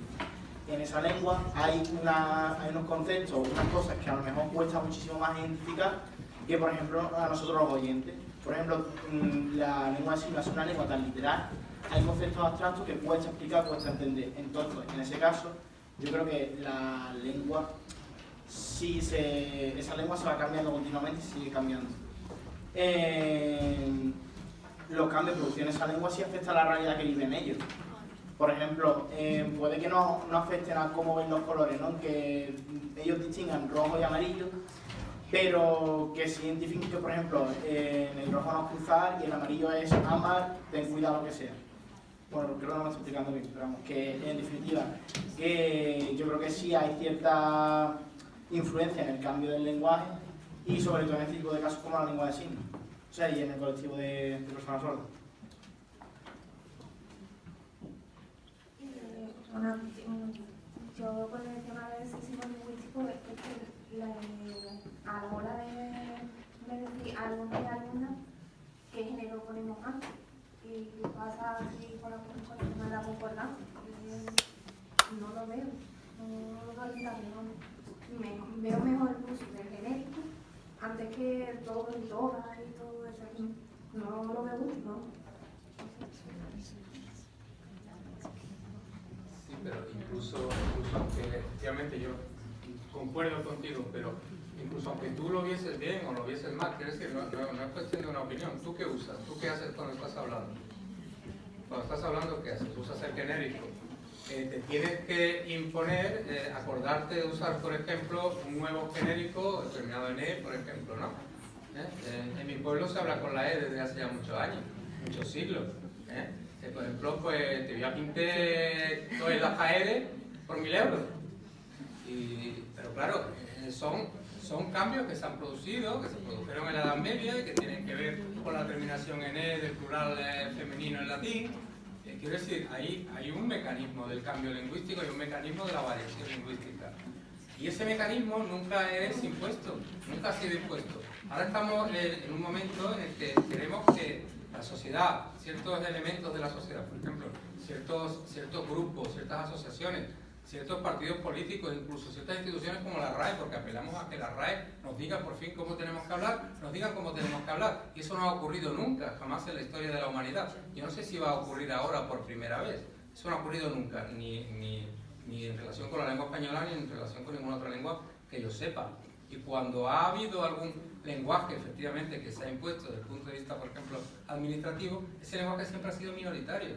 El lenguaje ha sido una jerga que habla una cierta clase social, y esa clase social tiene unas ciertas competencias desde el punto de vista social. Normalmente es la que maneja el cotarro, como suele decir, ¿no? Pero bueno, pero no ha tenido ninguna trascendencia desde el punto de vista de los cambios y de la evolución de las lenguas reales. Bueno, una cosa que quería comentar sobre lo que tú has dicho, yo creo que en el fondo todo esto es como confundir los síntomas con las causas. Es decir, si yo por ejemplo dijera todos los alumnos que fueron al debate han aprobado y aprobar solo a los hombres, entonces sí habría que denunciarlo. Pero que realmente dijera todos los alumnos, ¿cuál es el problema ahí? El problema es lo que hacen, no realmente lo que estás diciendo, ¿no? Entonces yo entiendo lo que tú estás comentando, ¿no? Y de hecho esa duplicación va un poco en contra del principio de economía. Y yo creo que por eso cuesta tanto que se imponga, porque realmente es antieconómica. Quería destacar respecto a lo que ha dicho de que la RAE no debe legislar, sino la RAE recoge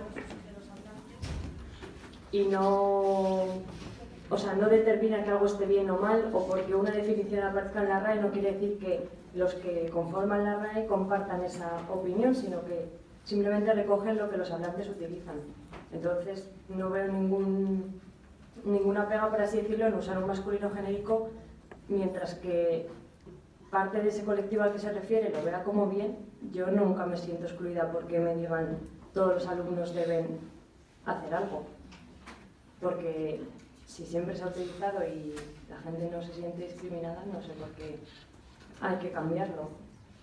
O, por ejemplo, en todas las leyes de cargos a director o cargos a algo, ¿cómo vamos a repetir 2 veces todos los colectivos en femenino y masculino?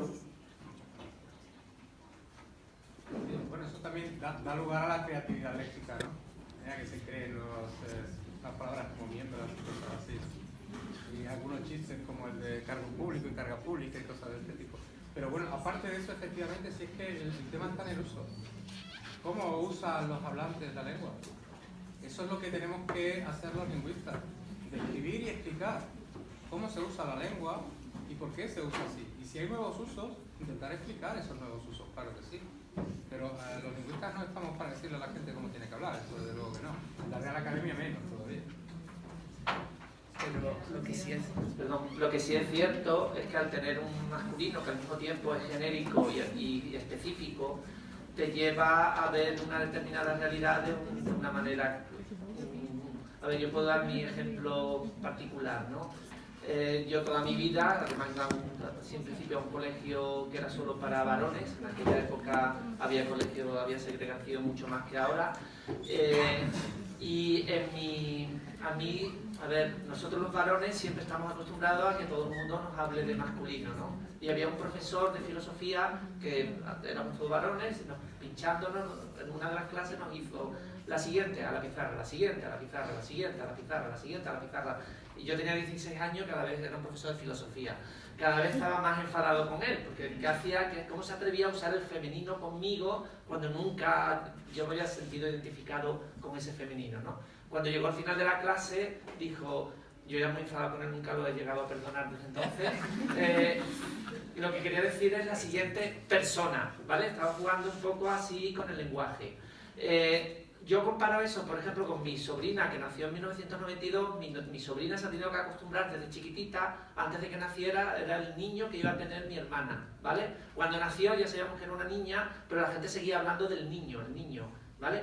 Porque, claro, el niño es genérico, pero al mismo tiempo es específico. Eso hace que los varones nos sintamos como los reyes del mambo, porque el mundo, la óptica de varón es la que está presente en la sociedad, y solo es lo que está presente en la sociedad, y está certificado por medio del lenguaje y de ese masculino genérico. Y eso puede llevar a lo que ha comentado tu compañera, que las mujeres pues muchas veces, como el mundo está hecho para los hombres, es como uno no es consciente de que el mundo está hecho para los diestros hasta que eres zurdo y te das cuenta de que la realidad no está preparada para ti. Pues el lenguaje está como certificando eso, ¿vale? Y es un producto de una cuestión histórica, del tipo de sociedad que hemos tenido, que se ha visto codificado así. Nuestra sociedad está cambiando, afortunadamente, todavía nos queda mucho por cambiar, y el cambio de la sociedad está llevando a cambios del lenguaje, que son los que estamos viendo aquí, y los dos tienen que ir evolucionando en paralelo, y que si el lenguaje cambia un poco más rápido en la sociedad, no va a pasar nada, y va a ayudar a que contribuyamos a ese cambio. Y ya de lo de Fernando, yo creo que tiene Fernando razón. Una lengua que está totalmente visual por una persona, las personas sordas, seguro que lleva un tipo de percepción de la realidad de la que no podemos ser absolutamente conscientes, porque no somos personas sordas. Y los que son codas, los hablantes de niños sordos que viven en los dos mundos, estoy seguro que hay distintas maneras de ver la realidad, si están usando la lengua de signos que si están usando la lengua oral. Y empieza a haber algunos estudios sobre eso, el bilingüismo en personas codas y demás, y qué tipo de efectos tienen eso antes. No, quiero decir, pero ¿qué demuestra eso? Es decir, porque en el fondo lo que hay es una compensación de un déficit. No, pero no, lo que demuestra es que también los ciegos tienen una percepción táctil más rica que bueno, pero esa lengua que es visual hace que la conceptualización del mundo sea distinta por el tipo de metáforas visuales. Y si eres ciego también conceptualizar el mundo de forma diferente. Quiero decir que eso es natural, que refuerza el argumento a favor de que cambiando la lengua se cambia la realidad. No es que cambiando la lengua se cambie la realidad, pero si tienes una realidad donde solo tienes, no puedes oír y no puedes, por lo tanto, procesar la lengua oral, se ha desarrollado toda una lengua visual que hace que tu pensamiento sea enteramente visual, ¿vale? Sí, pero aprovechando el ejemplo de los sordos, para meter un poco el dedo en la llaga, quiero decir, eso ha llevado a un extremo, ha llevado a que muchos o algunos sordos, por ejemplo, se hayan manifestado en contra del implante coclear. Es decir, precisamente, probablemente como resultado de indicar la importancia que tiene la lengua de signos, su especificidad, que es algo cultural, diferente, etcétera, etcétera, al final se ha llevado a defender que no hay ningún déficit, que en realidad el implante coclear no sirve o no hay que hacerlo y que uno debe seguir siendo sordo o incluso no implantar a sus hijos. Entonces, eso es un caso extremo, ¿no?, probablemente de la mitificación de esta diversidad cultural y del efecto del lenguaje sobre la realidad. Y yo creo que representa, claro, en el caso de lenguaje inclusivos no hay ese problema tan obvio, pero en el caso de los sordos se ha llegado a esa, y tú lo sabes bien, ¿no? Se ha llegado incluso a eso. Sí, porque el implante cochlear no hace que dejen de ser sordos. Bueno, pero es una ayuda que no compensa al 100% ni te vuelve oyente al 100%, pero evidentemente te permite hacer cosas como escuchar a Mozart. Entonces, entre no escuchar a Mozart y escuchar a Mozart, yo creo que hay una diferencia ahí, aunque lo escuches peor que un oyente. Pero, y oír la voz de tu madre. Por ejemplo. Y peor, o sea, más aún, recibí estímulos, bueno, en fin, en una etapa muy importante, que la mayoría de los sordos no. Con respecto al debate de los sordos, es verdad que existe, y es porque la gente que está implantada, por ejemplo, yo tengo una prima que tiene implante y tal, no se llega a comunicar tan bien porque la lengua, el español es una lengua oral y no se puede comunicar de la misma forma con una persona oyente, o sea, con un hablante oyente y tal, porque no tiene esa misma forma de racionalizar. Por ejemplo, las construcciones que hacemos se descoloca o tienes que buscar muchos sinónimos para poder llegar a un mismo concepto. Por eso existe ese debate, porque al final si tú la implantas, es como que fuese extranjero en tu propio país. Creo que lo definía así la Asociación ACISO y me parece una definición muy correcta, porque son personas que, pese a toda la gramática que tú le enseñes, pese a toda la sintaxis que tú le enseñes, no se vaya a comunicar contigo de la misma forma que tú sí podrías hasta comunicarte a ella con una lengua de signos. Pero estás hablando de adultos. Yo estoy de acuerdo contigo en parte de tu argumentación, pero el problema que estás planteando seguramente es que la persona implantada bien no tenía la edad adecuada o el contexto adecuado para desarrollar la lengua. Es cierto que muchos implantados no llegan a desarrollar una lengua oral normal y por lo tanto es aconsejable que todos los niños sordos aprendan la lengua de signos, en ese sentido estoy totalmente de acuerdo contigo, pero si ese niño ha tenido acceso a la lengua oral desde pequeño, no va a tener tantos problemas como tú dices. Y si ha tenido la ayuda adecuada de logopedas, etcétera, etcétera, que es el gran problema que hay, ¿no? Que tú no puedes implantar a un niño pequeño y dejarlo ahí para que él solo, no, eso no es válido, ¿no? Pero que son otro tipo de seguramente razones las que provocan que esa persona no pueda hablar bien el español. Sí, mi prima de hecho la implantaron desde pequeña, estuvo con los logopedas y además que tuvo un desarrollo normal académicamente hablando. Lo que sucede ya que a partir de eso básico ya no hay, por ejemplo, ella estuvo en un curso de peluquería y para el curso de peluquería tuvo que tener a una intérprete que buscase o incluso crease signos para los términos conceptos de los químicos, de los tal, porque la lengua, o sea, no tiene una percepción igual a la nuestra, por así decirlo. Pero ¿tú no crees que eso es como si tienes que manejarte en una lengua extranjera como adulto? Es decir, llegas como adulto a la República Checa y tienes que manejarte en checo y tienes que aprender esa lengua de adulto. Es que ese es el problema en realidad, pero en el fondo, sinceramente, ¿de verdad alguien puede sostener que las ventajas del implante no compensan sus desventajas? Es decir, el hecho de que, vale, no vas a aprender la lengua oral como un oyente, pero no compensa el resto de las ventajas del implante. No lo sé, a mí me sorprende esa postura. No soy sordo, ni gracias a Dios, ni tengo, pero me sorprende. Es decir, que siendo un problema, siendo evidentemente un déficit, porque el ser humano tiene 5 sentidos, si te falta uno, aunque hayas compensado la falta de ese sentido, si hay algo que te lo devuelve, es como una prótesis de una mano. Es decir, es como si tú eres manco y hay algo que te devuelve la movilidad en la mano o te devuelve la mano. Vas a rechazar eso, aunque hayas desarrollado una gran habilidad con la mano izquierda. No sé, a mí me sorprende esa manera de pensar. Pero ya te digo, es llevar al extremo a una modalidad muy diferente lo que en el fondo estamos discutiendo. Sí, porque yo no estoy en contra de que no haya un implante y tal, sino que lo veo el bilingüismo, yo soy de la postura bilingüista. Pero lo que quiero decir es que aún así, después de estar implantado y tal, no se va a llegar a comunicar con un oyente como... Eso es así, ¿no? Y de hecho hay estudios. Pero ya te digo, yo mismo el otro día tuve una discusión parecida con relación al autismo, es decir, porque, bueno, es como si el hecho de decir autista es como tratarlo como una enfermedad. Y entonces la discusión era hasta qué punto es una enfermedad o no. la idea de neurodiverso es obvia, es decir, evidentemente es una forma diferente de desarrollarse la cognición humana, pero ¿implica un déficit? Hombre, yo creo que en la sociedad en la que nosotros vivimos, sí. Probablemente si viviéramos totalmente aislados de otros seres humanos, a lo mejor un autista sobreviviría mejor que nosotros, pero estamos hablando de nosotros, de la sociedad. Eso no es, pero claro, eso es una cuestión, que es negar las diferencias y que en un caso, digamos que no es adaptativo o que otra historia diferente es discriminar al autista o discriminar al sordo, pero eso es un debate que nadie plantea, obviamente. Entonces, que hay que apoyar a los sordos, que hay que investigar la sordera y en el autismo, por supuesto, pero negar que un autista va a tener más problemas que uno que no lo es, o que un sordo va a tener más problemas, no sé, negar como que un manco va a tener más problemas que uno que tiene dos manos. Entonces, que hay que apoyarlo, por supuesto, todas las medidas, pero creo que son dos debates diferentes. Uno es la realidad y otro cómo tratar la realidad.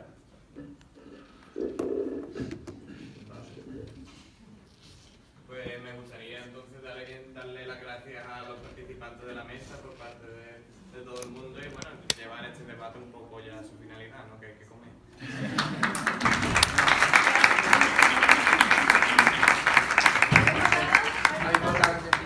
Y una información, el jueves a las 7 de la tarde en el aula 203, en mi clase de primero de lingüística se va a debatir el tema del lenguaje inclusivo. Si alguien se quiere pasar, jueves a las 7 de la tarde, aula 203.